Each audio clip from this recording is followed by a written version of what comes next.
How to delete Facebook activity log all at once. Hello guys, this is Atticus and welcome back to another tutorial video. In today's video, I'll teach you guys how you can delete Facebook activity log all at once. So let us begin. First, open up your Facebook. After you open it up, go to the menu section on the bottom right. After you're there, go to the settings and privacy section. It's on the top right. And after you're there, scroll down all the way. And under your activity section, you will see activity log.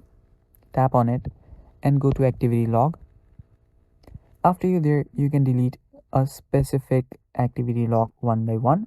So you can do this one by one from here, or you can simply go to your settings again and go to your Meta account center. Now under there, you will be able to see your personal details and your information and permission.